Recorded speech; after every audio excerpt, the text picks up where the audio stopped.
प्रणिपत्य वर्धमानं प्रश्नोत्तररत्नमालिकां वक्ष्ये नागनरामरवन्द्यं देवं देवाधिपं वीरम। बोलिए पंच परमेष्ठी भगवान की जय। अमोघ वर्ष महामुनिराज की जय। हम सभी लोग प्रश्नोत्तर रत्नमालिका की कक्षा पढ़ रहे हैं और आज इस कक्षा में हम पढ़ेंगे 7वें और 8वें पद्य को। पिछली कक्षा में हमने 5वें और 6वें पद्य को पढ़ा था और उनमें जो अर्थ था प्रश्न और उत्तर के माध्यम से उस अर्थ को और उसके विशेष अर्थ को भी हमने जाना था। अब इस कक्षा में हम 7वें और 8वें पद्य को पढ़ेंगे। उसके अंतर्गत जो प्रश्न और उत्तर आए हैं उनको जानेंगे। हमें क्या चाहिए इसको पढ़ते समय? सर्वप्रथम तो आपको प्रश्न एक तरफ और उत्तर एक तरफ लिखना चाहिए। जो आप कॉपी इसकी बना रहे हैं प्रश्नोत्तर रत्नमालिका की, उसमें आपको प्रश्न एक तरफ दूसरी तरफ उत्तर, इस प्रकार से आपको एक प्रश्नोत्तर रत्नमालिका का चार्ट बना लेना चाहिए। इससे होगा ये सारे प्रश्नों के उत्तर आपको याद भी हो जाएंगे और धीरे धीरे यदि हम इनको अपने आचरण में लाने लग जाएं तो हमारा जीवन अत्यंत उत्तम हो जाएगा। क्यों? क्योंकि इसमें जो वर्णन दिया गया है वो बहुत अच्छा है और धर्म के मार्ग पर बढ़ने के लिए, जीवन को सुनीति के अनुसार चलाने के लिए बहुत ही अच्छा मार्ग प्रश्न और उत्तर के माध्यम से बताया गया है। इसलिए हमें इसको सदैव स्मरण रखना चाहिए। पहले भी उन्होंने कहा था कि कौन ऐसा व्यक्ति होगा जो इसको धारण कर लेगा अपने कंठ में और वह अलंकृत नहीं होगा। इसलिए यह बहुत ही महत्वपूर्ण ग्रंथ है। लघुकाय होने के बावजूद भी हम इसको क्यों पढ़ रहे हैं? क्योंकि इसमें कोई ना कोई विशेष अर्थ छुपा हुआ है जो हमारे जीवन को अत्यंत प्रकाशित करने वाला है। आइए हम प्रारंभ करते हैं 7वें पद्य से। सर्वप्रथम इसका उच्चारण करेंगे। मदिरेव मोहजनकः कः स्नेहः के च दस्यवो विषया का भववल्ली तृष्णा को वैरी नन्वनुद्योगः। इस प्रकार से इसका उच्चारण हुआ। अब हम देख लेते हैं कहाँ कहाँ उच्चारण में कठिनाइयाँ हमको हो सकती हैं। तो सर्वप्रथम तो यहाँ पर देखें तो मदिरेव मोहजनकः, इसमें हो सकता है किसी को हो तो मदिरेव बोलना है, इसको मदिरेव इस प्रकार से नहीं बोलना है। दूसरा दस्यवो, दस्यवो, कुछ लोग इसको दसवो बोल देते हैं या दस्यवो बोल देते हैं, वो ठीक नहीं है। दस्यवो, दस्यवो इस प्रकार से। उसके बाद में अंतिम जो पद है नन्वनुद्योगः, नन्वनुद्योगः, देखें इसका उच्चारण करना है नन्वनुद्योगः, नन्वनुद्योगः इस प्रकार से इसका उच्चारण करेंगे। आइए अब हम देख लेते हैं कहाँ कहाँ पर यहाँ पर संधि हुई है जिसका हमें विच्छेद करना है। तो सर्वप्रथम है मदिरेव, मदिरेव इस पद में हम संधि विच्छेद करेंगे तो मदिरा इव, इस प्रकार से इसका विच्छेद हो जाएगा।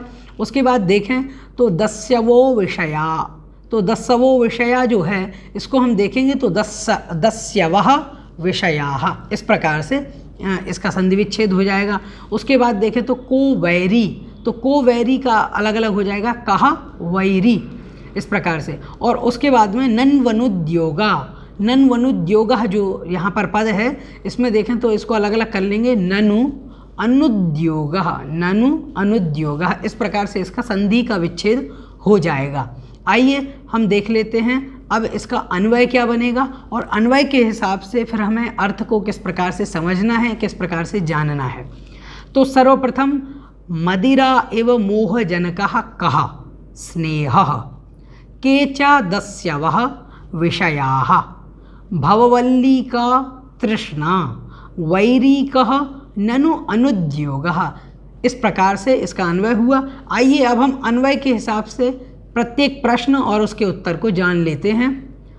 मदिरा इव, मदिरा मतलब होती है शराब, शराब दारू जिसको बोलते हैं, वाइन बोलते हैं, बहुत सारे इसके नाम हैं। और मदिरा जो शब्द मिलता है उससे पता चलता है ये शराब और मादक पदार्थों की बात यहाँ पर की गई है। मदिरा इव मतलब उसके समान, मदिरा के ही समान, मोहजनकः मोह को उत्पन्न कराने वाला, कह कौन है। मोहजनकः से तात्पर्य यहाँ पर मोह रूपी निद्रा से लेना है, मोह का तात्पर्य बेहोशी से लेना है, मोह रूपी मूर्छा से लेना है। केच दस्यवः और केचा और कौन, के मतलब कौन, दस्यवः दस्यवः मतलब होते हैं डाकू, दस्युः बोलते हैं डाकुओं को, और उसका बहुवचन में बन जाएगा दस्यवः। तो इस प्रकार से केच दस्यवः, और डाकू कौन है, लुटेरे कौन हैं, तो कहा है विषयाः। विषयाः अर्थात जो विषय हैं, जो विषय कषाय हैं, ये लुटेरे हैं।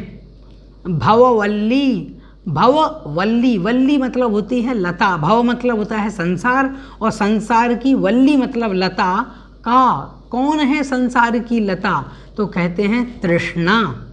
वैरी कह, वैरी मतलब जो शत्रु, कहा मतलब कौन है, तो कहा ननु मतलब निश्चय से, अनुद्योगः उद्योग नहीं करना, उद्यम नहीं करना ही अनुद्योग कहलाता है। मतलब पुरुषार्थहीनता, कुछ भी नहीं करना, अकर्मण्यता जो है उसको भी यहाँ पर लक्षित किया गया है, और ऐसा अर्थ यहाँ पर बताया है। आइए अब हम देख लेते हैं एक एक प्रश्न और उसके उत्तर को। तो कहते हैं मदिरा एव मोहजनकः कः स्नेहः, मदिरा के समान मूर्छा बेहोशी को उत्पन्न करने वाला, मोह को उत्पन्न करने वाला कौन है। जनक मतलब उत्पन्न करने वाला, तो कहते हैं स्नेहः, जो स्नेह है, जो राग है, वह ही मदिरा के समान मोह को उत्पन्न करने वाला है। बाद में फिर वो कहते हैं केच दस्यवः, और दस्यु कौन है, दस्यु मतलब डाकू, लुटेरे, तो लुटेरे कौन हैं, तो उन्होंने कहा विषयाः, विषय ही लुटेरे हैं, जो विषय कषाय हैं, जो पंचेंद्रिय के विषय हैं, ये ही लुटेरे हैं। भववल्ली का, और संसार की लता क्या है, संसार की लता मतलब जो बेलें होती हैं, उनकी बात यहाँ पर की है। तो वल्ली क्या है, तो कहा उन्होंने तृष्णा। और फिर उन्होंने कहा वैरी कहा, और वैरी कौन है इस संसार में, इस जगत में हमारा वैरी कौन है, तो उन्होंने कहा ननु अनुद्योगः अर्थात पुरुषार्थहीनता, पुरुषार्थ नहीं करना, अकर्मण्यता को ही उन्होंने कहा है कि यह हमारा शत्रु है। इस प्रकार से यहाँ पर 4 प्रश्न और उनका समाधान दिया गया है। आइए हम एक एक करके इनको और अच्छे तरीके से समझ लेते हैं, एक एक बात को, क्या यहाँ पर लक्ष्यार्थ इनका क्या रहा है। तो सबसे पहले उन्होंने कहा है मदिरा एव मोहजनकः कः, मदिरा के समान मोहजनक कौन है। मदिरा मतलब होती है शराब, शराब के जैसे शराब होती है और शराब पीने से बेहोशी सी आ जाती है। बेहोशी का तात्पर्य है कि फिर व्यक्ति सब कुछ भूल जाता है और उसका मन कहीं और ही रमण करने लग जाता है, उसको कुछ और ही ध्यान में आने लगता है। कई प्रकार के आपने लोग देखे होंगे, शराब पी करके वह नालियों में सो जाते हैं, कभी रोड पर सो जाते हैं। कई प्रकार के लोग आपने ऐसे देखे होंगे जो शराब पी लेंगे और शराब पीने के बाद में कभी नृत्य करने लग जाएंगे, कभी कोई कुछ भी मतलब उल्टे सीधे कार्य करने लग जाते हैं। तो उससे मूर्छा उत्पन्न हो जाती है, अचेतनता उत्पन्न हो जाती है, मन चेतन अवस्था में नहीं रहता। तो उस बात को उन्होंने कहा है, उस ऐसा जो मदिरा के समान, ऐसी शराब के समान मोहजनक कौन है, उन्होंने कहा स्नेह, स्नेह ही अर्थात राग भाव ही यहाँ पर मदिरा के समान मूर्छा को उत्पन्न करने वाला है, बेहोशी को उत्पन्न करने वाला है। मेरा यदि किसी व्यक्ति से स्नेह है तो फिर मैं हजारों की भीड़ में भी उसको पागलों की तरह ढूंढता रहूँगा और ढूंढ करके जब तक उसको पा नहीं लूँगा तब तक उसको ढूंढता ही रहूँगा और कोशिश करूँगा कि इस लाखों की भीड़ में वह व्यक्ति मिल जाए। क्यों? क्योंकि स्नेह है, स्नेह के कारण से ये सब काम हो रहा है। हम देखें, हम बहुत सारे कार्य करते हैं लेकिन उसमें जिस काम के प्रति हमारा स्नेह होता है उसके लिए हम पागल भी हो जाते हैं। मतलब उसके लिए सब 4 काम छोड़ देंगे लेकिन उस काम को पहले करेंगे क्योंकि इसमें हमारा स्नेह है। तो जो स्नेह भाव यहाँ पर बताया है वह स्नेह भाव मदिरा के समान मोह का जनक है। और जहाँ पर हमारा स्नेह होता है, जिस व्यक्ति को जुआ खेलना अच्छा लगता है और ऐसे में वहाँ पर अच्छा लगता है उसको, और वहाँ पर आप कितनी ही बार उसको समझाएं कि भाई ये ठीक नहीं है, ठीक नहीं है, मत करो, तो वो मानेगा नहीं। क्यों? क्योंकि उसका स्नेह यहाँ पर है, इसलिए यह मूर्छा उत्पन्न करा देता है। जहाँ पर स्नेह होता है व्यक्ति उसी को ही अच्छा मानने लगता है, उसको और कुछ अच्छा नहीं दिखता। क्यों? क्योंकि उसको लगता है मेरा स्नेह इसमें है तो यही अच्छा है, स्नेह के वशात। इस प्रकार से यहाँ पर बताया है कि उससे एक मूर्छा उत्पन्न हो जाती है, एक प्रकार का मोह उत्पन्न हो जाता है। उसके बाद में फिर वो वहाँ पर कहते हैं केच दस्यवः, और दस्यवः मतलब डाकू, लुटेरे। लुटेरे कौन हैं? देखा जाए तो वर्तमान में जो लुटेरे हैं, डाकू हैं, क्या वो लुटेरे हैं? तो उनकी बात यहाँ पर नहीं की है। आत्मदृष्टि रख करके यहाँ पर इस बात को उन्होंने कहा है कि केच दस्यवः, तो उन्होंने कहा विषयाः, जो विषय हैं, पंचेंद्रिय के विषय हैं, वो लुटेरे हैं। जो काम हमारा, जो समय हमारा आत्मा के लिए था, आत्म ध्यान के लिए था, तत्व चिंतन के लिए था, अब हम विषयों में लग गए हैं, और विषयों में लगने की वजह से अब वह समय हमारा आत्मा के लिए नहीं है, अपने लिए नहीं है, धर्म ध्यान के लिए नहीं है, उसको लूट लिया है इन विषयों ने। अपनी आत्म रूपी धन को इन्होंने लूट लिया है। क्यों? क्योंकि इन्होंने प्रवृत्ति करा दी आत्मा की अन्यत्र, और आत्मा की जब अन्यत्र प्रवृत्ति हो गई तो जो उसको प्राप्त होना चाहिए था, जो समय हमारा आत्मा में लगना था, अथवा जिन कार्यों से आत्मा का हित होना था, अब वो विषयों में लग गए और उससे आत्मा का अहित हो गया। इसलिए यहाँ पर 5 इंद्रिय के जो विषय हैं वो विषय अत्यंत लुटेरे हैं, लूटने वाले हैं। इस प्रकार से यहाँ पर स्पष्ट किया है कि दस्यु और लुटेरे कौन हैं। तो उन्होंने कहा कि जो विषय हैं ये विषय ही इस आत्मा को यहाँ वहाँ लगाते हैं, उसकी वजह से कर्मों का बंध होता है, और बंध होने से फिर हमें भोगना पड़ता है, और कर्मों का फल भोगना पड़ता है। इस वजह से हम भटकते रहते हैं संसार में, और एक ये चेन सिस्टम की तरह चलता रहता है। इसलिए इन लुटेरों से हमें बचना चाहिए। अब आगे क्या कहा है? तो कहा भववल्ली का। वल्ली मतलब होती है लता। जैसे हमने देखिए अनेक प्रकार के जो आपके घरों में गमलों में लताएं लगाई जाती हैं, बेलें आपने देखे होंगे, बेलें लगी हुई रहती हैं। तो वो बेलें कैसी होती हैं? उनको जरा सा भी मौका मिलता है वो तुरंत बढ़ जाती हैं। आपने देखा होगा अनेक प्रकार के जो फल फूल इत्यादि की बेलें लगती हैं, तो उनको कुछ किया नहीं जाता, उनके लिए बहुत मेहनत नहीं की जाती, पानी नहीं दिया जाता, और विभिन्न प्रकार की खाद नहीं दी जाती कि ये बेल बढ़ जाए। उसके लिए, उस लता को बढ़ाने के लिए तो उसको केवल एक सहारा दिया जाता है, कोई रस्सी से उसको छत तक बांध दिया जाता है। तब छत तक उसको जब बांध दिया गया है तो वो अपने आप धीरे धीरे धीरे धीरे सहारा प्राप्त करके धीरे धीरे वो बढ़ती चली जाएगी, और बढ़ती चली जाएगी, वो कभी ख़त्म नहीं होने वाली। उसी प्रकार से इस संसार को बढ़ाने वाली कौन है? संसार रूपी लता को बढ़ाने वाले कौन हैं? तो उन्होंने कहा है संसार में लता रूप से प्रवृत्ति कराने वाली है तृष्णा। तृष्णा ही है जो बढ़ती जाती है, कम नहीं होती। इस संसार में वल्ली रूप में है, वो लता के समान है, वो कम होती ही नहीं है। जरा सा मौका मिला कि तृष्णा बढ़ गई। जैसे हमने एक रोटी खाई और हमें रोटी बहुत अच्छी लगी, फिर मन में आया कि ये तो बहुत अच्छी रोटी है और आज सब्जी भी बहुत अच्छी है, तो मन में आया एक रोटी और खा ली जाए, जबकि भूख नहीं है तब भी हमने एक रोटी और खा ली। और एक रोटी जब खा ली तो हमारे मन में आया 2 रोटी तो खा ली हैं, एक और खा लो। क्यों? क्योंकि आज तो बहुत स्वादिष्ट भोजन बना हुआ है। ऐसा करके हमने 3, 4, 5, 7, 8, 10, 12, 15 जितनी भी पेट भर के बहुत अच्छे तरीके से भोजन कर लिया। तो ये क्या है? ये तृष्णा है। उसी प्रकार से संसार में तृष्णा है। कहने का तात्पर्य यह है कि यहाँ पर तृष्णाएं लगी रहती हैं। अरे अब किसी ने कहा मंदिर चलो, धर्म ध्यान कर लो, पूजन कर लो, भक्ति कर लो। हमने कहा नहीं नहीं, अभी तो वो काम करना है, क्योंकि उसमें हमारी तृष्णा है कि ये काम ऐसा हो जाए। फिर ये हो गया तो हमने कहा नहीं ऐसा हो जाए। जैसे किसी ने कहा कि चलिए भैया अभी तो मंदिर का समय, नहीं नहीं अभी तो दुकान जाना है, पैसे कमाने हैं, और क्या करें, बच्चों की शादी करना है। बच्चों की शादी हो गई तो उसके बाद अरे अब शरीर में शक्ति नहीं है, सामर्थ्य नहीं है, और थोड़ा सा वो मन नहीं लगता है, और फिर 4 बातें हमने बना करके और कोई ना कोई बहाना करके हमने ऐसा कह दिया कि नहीं वो ठीक नहीं, जबकि हमारी तृष्णा अन्यत्र थी कि हम आराम करें, तो पंचेंद्रिय के विषयों में लगे रहें। तो ये जो तृष्णा है वो तृष्णा अत्यंत दुखदाई है, बढ़ती रहती है, परेशान करती रहती है, इसलिए इससे बचना चाहिए। ऐसी जो तृष्णा है इस तृष्णा से हमें बचना चाहिए।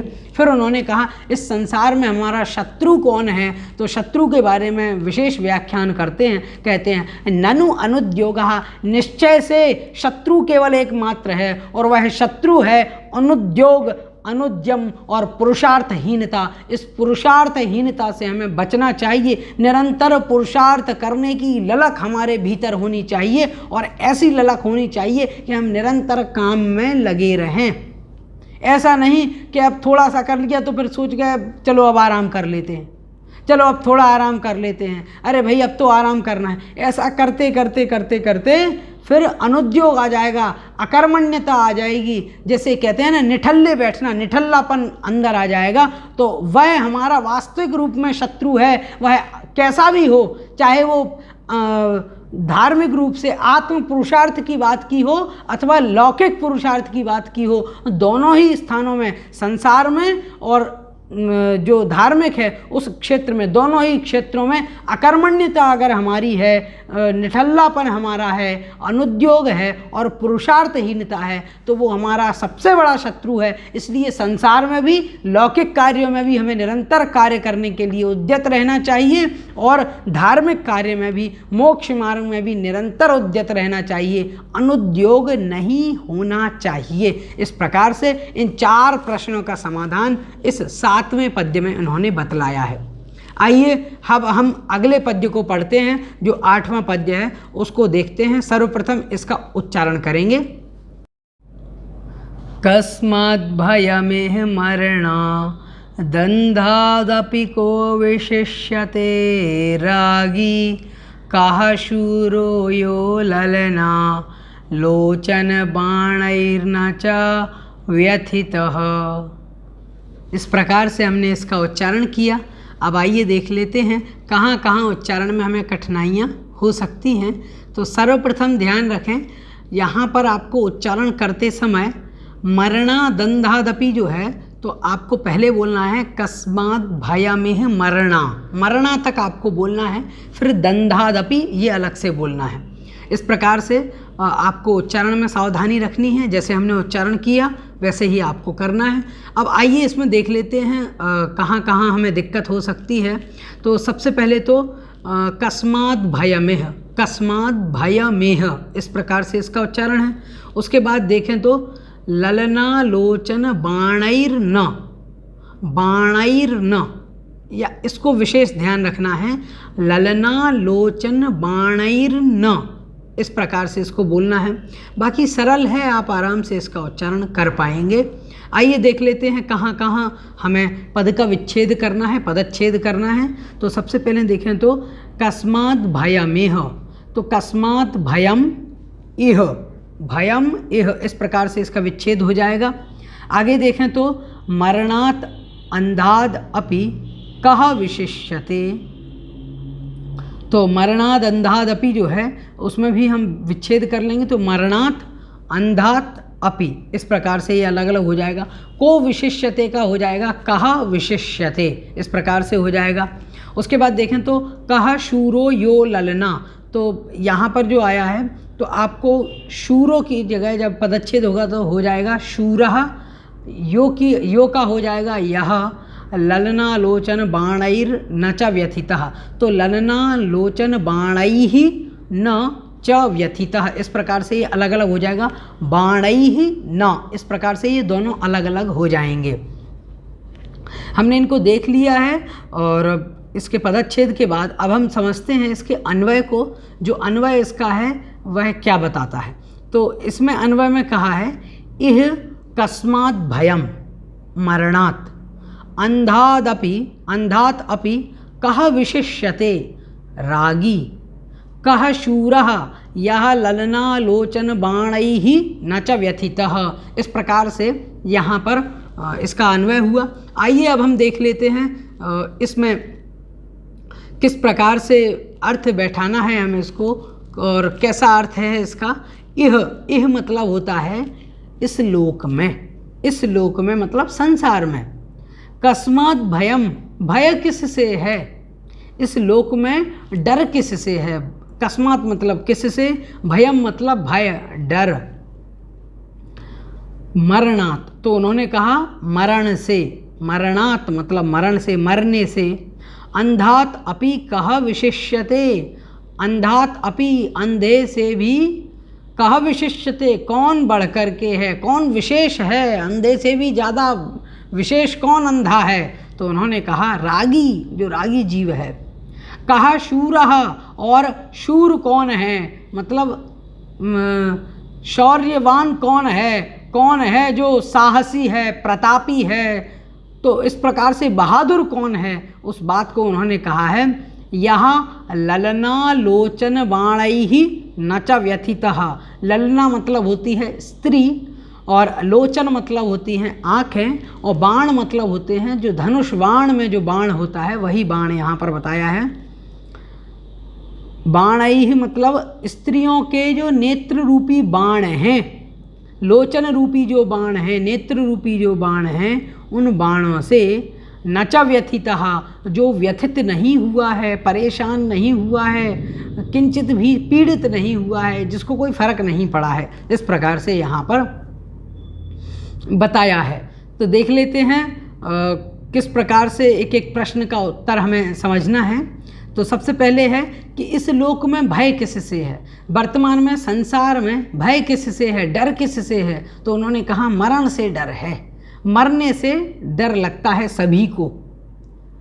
अंधात अपि, और अंधे से भी, कहा विशिष्यते कौन विशेष अंधा है, अंधे से भी कौन विशेष अंधा है, कौन बढ़कर के है। तो उन्होंने कहा रागी, जो रागी जीव है, जो राग से भरा हुआ है, तो ऐसा वह जीव अंधे से भी ज़्यादा बड़ा अंधा है। और फिर उन्होंने कहा है कहा शूरः, और शूर कौन है, शूरवीर कौन है, प्रतापी साहसी कौन है, बहादुर कौन है। तो उस बात को उन्होंने कहा है यहाँ ललनालोचन बाणैहि न च व्यथिता, जो पीड़ित नहीं हुआ है, व्यथित नहीं हुआ है, विचलित नहीं हुआ है स्त्रियों के नेत्र रूपी बाणों से। इस प्रकार से उन्होंने कहा वही सच्चा वीर है। इस प्रकार से 3 प्रश्नों के उत्तर इस 8वें पद्य में मिलते हैं। अब देख लेते हैं यहाँ पर किस प्रकार से हमें इसको और विशेष रूप से समझना है। तो सबसे पहला प्रश्न है कि भय किससे है, डर किससे है। वास्तविक में देखा जाए तो हमें सभी को डर लगता है मरने से, मरने से हर कोई डरता है और कोई भी मरना नहीं चाहता, बावजूद इसके कि मरण अटल सत्य है और प्रत्येक पर्याय का नाश होता ही होता है। उस प्रकार से यह मरण जो है, जो हमारी पर्याय है, इसका मरण रूप में नाश होना ही है, हम सभी जानते हैं। तथापि इससे हम डरते हैं, डर लगा रहता है कि मर ना जाएं। इसीलिए तो आप देखें तो कोरोना चल रहा है तो हम अपने घरों में बैठे हुए हैं तो किस बात का डर है कि मर नहीं जावें। और भी अनेक कारण हो सकते हैं, लेकिन मुख्य कारण है कि हम मृत्यु को प्राप्त ना हो जाएं, हम मरें नहीं। इस वजह से हम निरंतर डरते रहते हैं। हर एक व्यक्ति डरता है, मौत से कौन नहीं डरता। इसलिए उन्होंने कहा है इस संसार में यदि कोई ऐसा कह रहा है कि मैं मृत्यु से नहीं डरता हूँ तो बिल्कुल गलत है, क्योंकि प्रत्येक व्यक्ति को मौत से डर लगता है। इसलिए इस संसार में कोई भी व्यक्ति ऐसा नहीं है जिसको मौत से डर ना लगता हो। फिर कहा है उन्होंने अंधात अपि कह विशिष्यते, अंधे से भी कौन विशेष है, कौन बढ़कर है, कौन विशेष अंधा है। तो उन्होंने कहा अंधे से भी अंधा वह है जो रागी है, जो राग से युक्त है। क्यों? क्योंकि अंधे व्यक्ति के तो आंखें नहीं है, इसलिए वो अंधा है, वो देख नहीं सकता। लेकिन रागी व्यक्ति आंखों से सहित होने पर भी जब उसको राग होता है तो फिर वह राग में अंधा हो जाता है, और रागांध हो करके वह आँखों से सहित होने पर भी, देखने पर भी अंधा माना जाता है। वह उससे बड़ा अंधा है। जब हम किसी पक्ष में होते हैं और हमें लगता है कि हमारा यह पक्ष है तो हमें अपना पक्ष तो सही समझ में आ जाता है। आप देखें, हम कहीं पर जाएं और जाते समय हमसे कोई चीज़ टूट जाए, मान लीजिए आप जा रहे हैं और रास्ते में गिलास रखा हुआ है, तो अब हमने देखा नहीं और गिलास टूट गया, पैर पड़ गया उस पर और वो टूट गया, तो हम ये नहीं कहेंगे कि मैंने इसको तोड़ा है, हम ये कह देंगे कि ये तो रास्ते में किसी ने रख दिया था तो वो पैर चला गया और उससे ये टूट गया, ये गिलास टूटा है, ये नहीं कहेंगे कि मैंने इसको तोड़ा है। क्यों? क्योंकि हमारा राग है, हम अपनी गलती छुपा रहे हैं। तो ये जो कथन यहाँ पर किया गया है वो इस अपेक्षा से कि मुझसे टूट गया है, मतलब गिलास टूटा है, मैंने नहीं तोड़ा है, ये विशेषता इसमें नज़र आती है। और पता चलता है कि वास्तविक रूप में राग के वशीभूत होकर के ऐसा कथन किया जा रहा है कि राग हमारा बना हुआ है, इसलिए हम आँखों के भी अंधे हैं। बिना आँखों के अंधे तो होते ही होते हैं जिनकी आँखें नहीं हैं, लेकिन आँखों से सहित भी यदि कोई अंधा है तो वह अंधे से भी बढ़कर के अंधा है, वो महाअंधा है। ऐसा व्यक्ति कौन है? तो उन्होंने कहा वह रागी जीव है, क्योंकि वह राग में अंधा हो जाता है तो सही गलत की पहचान नहीं करता, अच्छे बुरे की पहचान नहीं करता। जो जिसमें उसका राग है, जो उसे अच्छा लगता है, वही उसके लिए शाश्वत सत्य बन जाता है, अन्य सब कुछ मिथ्या हो जाता है। इस प्रकार से यहाँ पर उन्होंने स्पष्ट कर दिया है कि वास्तविक रूप में अंधे से भी बढ़कर के कोई अंधा है तो वह रागी जीव है। आगे फिर वो कहते हैं कि कहा शूरः, शूर कौन है, वीर कौन है, कौन है ऐसा जो प्रतापी और शौर्यवान है, कौन साहसिक है? तो इसलिए इसके उत्तर में उन्होंने बताया है, यहाँ जो व्यक्ति, जो वीर, जो पुरुष स्त्रियों के ललना के लोचन रूपी बाणों से, स्त्रियों के नेत्र रूपी बाणों से जो व्यथित नहीं हुआ है, परेशान नहीं हुआ है, पीड़ित नहीं हुआ है, बिल्कुल भी विचलित नहीं हुआ है, वही व्यक्ति वास्तविक रूप में शूरवीर है, प्रतापी है और साहसिक है। हम लोग जब दशलक्षण धर्म की जयमाला पढ़ते हैं और जब उसमें अर्घ्य चढ़ाते हैं तो ब्रह्मचर्य धर्म के उसमें आता है और कथन भी हम पढ़ते हैं हम सभी लोग पूजन में कि सहे बान बरसा बहु सूरे, टिके न नैन बान लखी कूरे, कि बहुत सारे शूरवीर बाणों की वृष्टि को, बाणों की वर्षा को तो सहन कर जाते हैं, बहुत सारे ऐसे शूरवीर हैं, लेकिन टिके न नैन बाण लखी कूरे, और जो स्त्री होती है, स्त्री के नयनों के जो बाण हैं उन बाणों के आगे वो नहीं टिक पाते हैं और उनसे वो हत हो जाते हैं, घायल हो जाते हैं। इस प्रकार से उन्होंने बताया है कि बहुत सारे ऐसे शूरवीर हैं जो बाणों से तो बच जाते हैं, लेकिन स्त्री के जो नेत्र रूपी बाण हैं उनसे नहीं बच पाते हैं। इसलिए उन्होंने कहा वास्तविक रूप में वही शूरवीर है जो स्त्री के जो नेत्र रूपी बाण हैं उनसे भी बच जाए, उनसे भी विचलित ना होवे।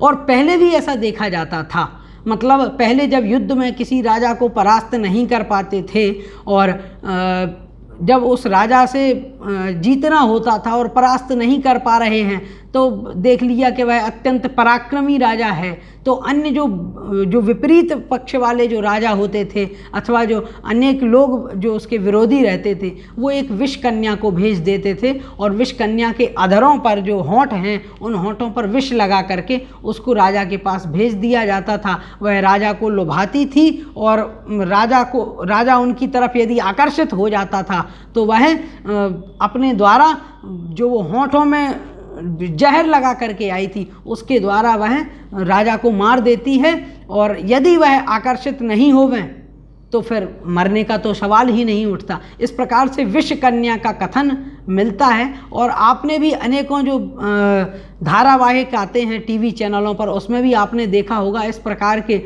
अनेकों प्रसंग उनमें भी दिखाए जाते हैं कि विष कन्या भेज करके राजा को मारने की कोशिश की जाती थी पहले के समय में। तो इससे भी पता चलता है कि ऐसे अनेकों राजा होते थे जो पराक्रमी थे, जब उनसे जीता नहीं जाता था तो अंतिम रूप में विष कन्या भेज करके कि अब यह जो विष कन्या है यह जा कर के अब उस राजा को मार देगी। तो जगह जगह पर वह अपने विष लगा करके आती थी अंग प्रत्यंग में, जिसके कारण से जब राजा उसके प्रति आकर्षित हो जाता था तो वह राजा की मृत्यु हो जाती थी। इसलिए उन्होंने कहा कि वास्तविक रूप में सूरवीर, असली वीर कौन है? तो असली वीर वह है जो स्त्री के नेत्र रूपी बाणों से बचा हुआ है, विचलित नहीं हुआ है। इस प्रकार से उन्होंने बहुत अच्छे तरीके से यहाँ पर उपदेश दिया है और हम सभी को सदुपदेश में यह बतलाया है कि वास्तविक रूप में हमें मरण से जो भय है उससे बचना चाहिए और राग नहीं करना चाहिए और स्त्री के नेत्र रूपी बाणों से भी